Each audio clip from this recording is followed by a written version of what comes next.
Hello friends, स्वागत है आप सभी का हमारे YouTube channel winners education point पर। आज हम चर्चा करेंगे प्रथम विश्व युद्ध के परिणाम पर। लेकिन उससे पहले अगर आपने हमारा चैनल सब्सक्राइब नहीं किया है तो दोस्तों हमारे चैनल को सब्सक्राइब कर लीजिए और आप हमारे नोट्स और टेस्ट सीरीज भी ज्वाइन कर सकते हैं। तो हमारे पास अभी ethics, Hindi, social, geography, MP आदि के नोट्स उपलब्ध हैं, जो कि बहुत ही न्यूनतम शुल्क में आपको उपलब्ध कराए जा रहे हैं। और दोस्तों हमारी टेस्ट सीरीज भी आप ज्वाइन कर सकते हैं। तो जो मेंस की टेस्ट सीरीज है वो भी आपको उपलब्ध कराई जा रही है और जो प्री की टेस्ट सीरीज है वो भी आपको उपलब्ध कराई जा रही है। जो मेंस की टेस्ट सीरीज है वह मात्र 3,000 रुपये में आपको उपलब्ध कराई जा रही है, जिसमें 50 फुल लेंथ टेस्ट होंगे। और जो प्री की टेस्ट सीरीज है अर्थात प्रारंभिक परीक्षा के लिए, उसमें मात्र 1,000 रुपये में आपको 100 टेस्ट उपलब्ध कराए जा रहे हैं, जिससे आपके 10,000 प्रश्न कंप्लीट होते हैं। अब हम चर्चा करते हैं हमारे प्रश्न पर, जो कि है प्रथम विश्व युद्ध के परिणाम क्या थे। तो पूर्व में लड़े गए यूरोपीय युद्ध क्षेत्र विस्तार तथा रक्षा हेतु लड़े जाते थे। जो प्रथम विश्व युद्ध से पूर्व में जो युद्ध लड़े जाते थे वो यूरोपीय क्षेत्र के विस्तार हेतु लड़े जाते थे। लेकिन जो प्रथम विश्व युद्ध था वह एक दूसरे देश से अपनी सर्वोच्चता प्राप्त करने हेतु विभिन्न देशों के बीच लड़ा गया था। तो यूरोप में प्रथम विश्व युद्ध के पहले जितने भी युद्ध लड़े गए थे वह युद्ध वह जो युद्ध थे वो क्षेत्र विस्तार के लिए लड़े जाते थे। लेकिन जो प्रथम विश्व युद्ध हुआ था वह अन्य देशों से अपनी सर्वोच्चता हेतु विभिन्न देशों के मध्य लड़ा गया था, जिसके प्रभाव निम्नलिखित थे। विशाल साम्राज्य का पतन। तो जैसे रूस में जो जार शाही वंश का शासन था वो समाप्त हो गया, ऑटोमन साम्राज्य समाप्त हो गया, जर्मन जैसे विशाल साम्राज्यों का पतन हो गया, वह छोटे छोटे कमजोर राष्ट्रों का उदय हुआ। तो जो रूस, ऑटोमन और जर्मन जैसे विशाल साम्राज्यों का पतन हो गया, वहीं छोटे और कमजोर राष्ट्रों का उदय हुआ। प्रथम विश्व युद्ध का परोक्ष प्रभाव रूस की क्रांति पर भी पड़ा। रूसी क्रांति पर भी प्रथम विश्व युद्ध का प्रभाव पड़ा, जिसमें साम्राज्यवादी क्रांति हुई और जारशाही का विरोध कर दिया गया। तो प्रथम विश्व युद्ध पर परोक्ष प्रभाव रूसी क्रांति का भी पड़ा, जिसमें साम्राज्यवादी क्रांति हुई और जारशाही का विरोध कर दिया गया। इसके पश्चात है जर्मन को दोषी सिद्ध कराकर वर्साई की संधि संपन्न की गई, जो जर्मनी के लिए अपमानजनक थी। मार्शल फोर्स्ट ने कहा है कि वर्साई की संधि 20 वर्षों के लिए युद्ध विराम थी। जो जर्मन प्रतिनिधि थे मार्शल फोर्स्ट, उन्होंने कहा था कि यह कोई जो वर्साई की संधि है यह कोई युद्ध विराम नहीं है, यह कोई शांति संधि नहीं है, अपितु मात्र 20 वर्षों के लिए एक युद्ध विराम है। अर्थात जो प्रथम विश्व युद्ध के बाद जर्मनी के साथ संधि की गई थी वह अत्यंत ही अपमानजनक थी। किसी भी सम्मानजनक राष्ट्र के लिए उसे स्वीकार करना बहुत ही बड़ी बात थी। संयुक्त राष्ट्र अमेरिका का महाशक्ति के रूप में उदय होना।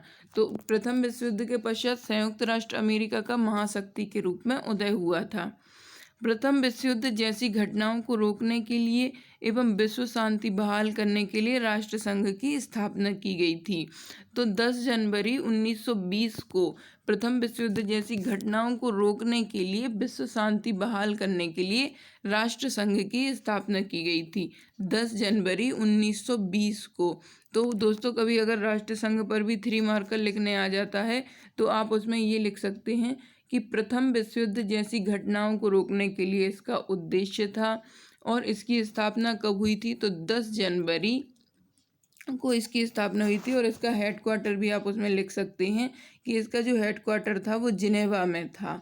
इस प्रकार से आपके 3 फैक्ट इसमें कवर हो जाते हैं। और एक फैक्ट और विशेष के रूप में आप इसमें यह लिख सकते हैं कि बाद में इसका निर्माण संयुक्त राष्ट्र संघ के रूप में हुआ। अब है अगला जो प्रभाव था प्रथम विश्व युद्ध का, वह क्या है? तो अनिवार्य सैन्य भर्तियां की गई। अनेक राष्ट्रों ने सैन्य जो भर्ती थी उसको अनिवार्य कर दी गई। अनेक राष्ट्रों ने यह घोषित कर दिया कि अब सेना में जाना अनिवार्य होगा लोगों के लिए। विभिन्न देशों पर कर्ज भार बढ़ गया, विभिन्न देशों पर ऋण भार बढ़ गया और कागजी मुद्रा का प्रचलन बढ़ा। युद्ध के दौरान श्रम बल की कमी पूर्ति हेतु महिला बल ने भी कारखानों में काम करना शुरू कर दिया। युद्ध के दौरान श्रम बल की कमी को पूरा करने के लिए महिलाओं ने भी कारखानों में काम करना शुरू कर दिया। विज्ञान व प्रौद्योगिकी का विकास तेज हुआ। इस प्रकार प्रथम विश्व युद्ध में मित्र राष्ट्रों की विजय हुई। और इस प्रकार से यह परिणाम रहे जो कि प्रथम विश्व युद्ध के थे। दोस्तों, अभी हमारे पास Hindi, ethics, social, geography, MP आदि के नोट्स उपलब्ध हैं। एथिक्स तो आप उनको परचेस कर सकते हैं और हमारे नोट्स को परचेस करके आप मुख्य परीक्षा में राइटिंग प्रैक्टिस का अभ्यास कर सकते हैं। राइटिंग प्रैक्टिस का अभ्यास करने के लिए हमारी मेंस की टेस्ट सीरीज भी चलाई जा रही है, जिसमें मात्र 3,000 रुपये में आपको 150 FLTs प्रदान की जाती हैं।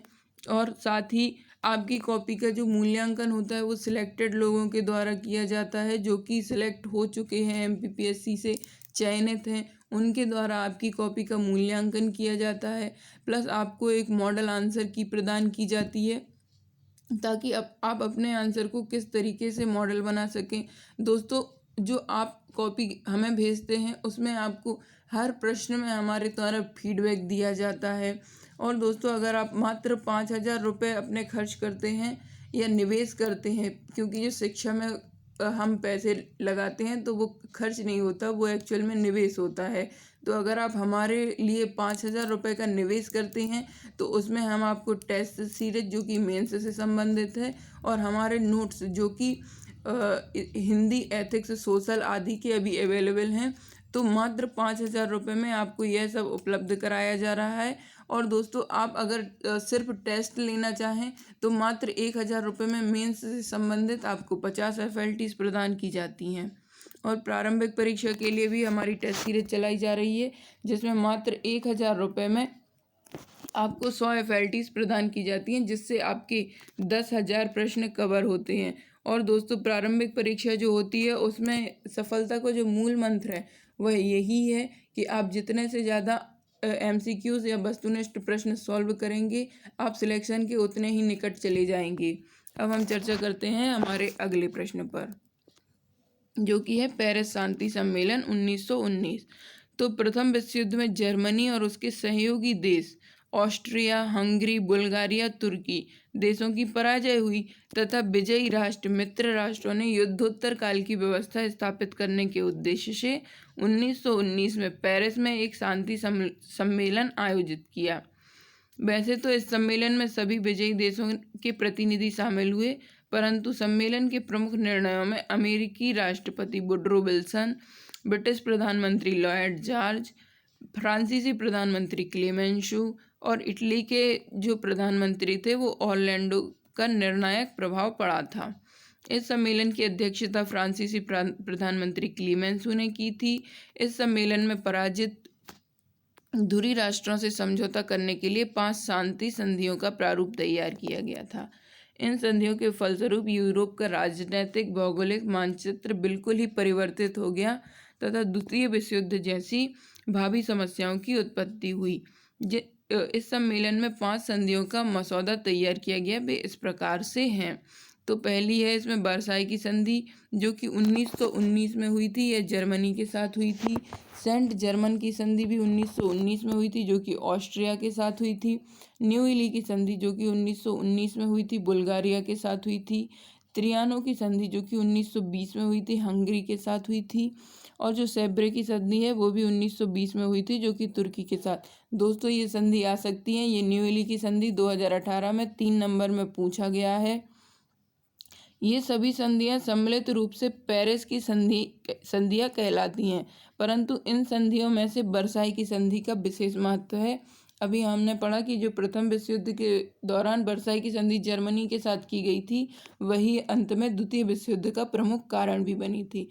और दोस्तों, एक महत्वपूर्ण फैक्ट यह भी है इसमें कि जो अमेरिकी राष्ट्रपति वुडरो विल्सन, ब्रिटिश प्रधानमंत्री लॉयड जॉर्ज, फ्रांसीसी प्रधानमंत्री क्लीमेंसु, इटली के प्रधानमंत्री ऑरलैंडो तो इन चारों को सम्मिलित रूप से बिग फोर कहा जाता है। तो अगर आपको कभी 3 मार्कर में यह पूछा जाता है तो आप इन सब के नाम लिख सकते हैं और ये भी लिख सकते हैं कि पेरिस शांति सम्मेलन में इनके निर्णय महत्वपूर्ण रहे।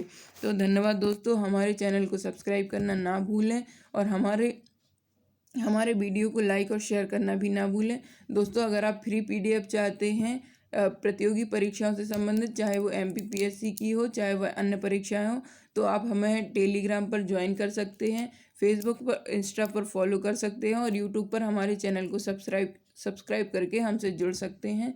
और हमारे नोट्स परचेज़ करने के लिए आपको डिस्क्रिप्शन बॉक्स में इंस्टा मोजो की लिंक दी गई है, तो आप वहां जाकर हमारे नोट्स चेकआउट कर सकते हैं और हमारे नोट्स परचेज़ कर सकते हैं, जो कि मात्र न्यूनतम शुल्क में आपको उपलब्ध कराए जा रहे हैं। धन्यवाद दोस्तों, मिलते हैं अगले वीडियो में। नमस्कार।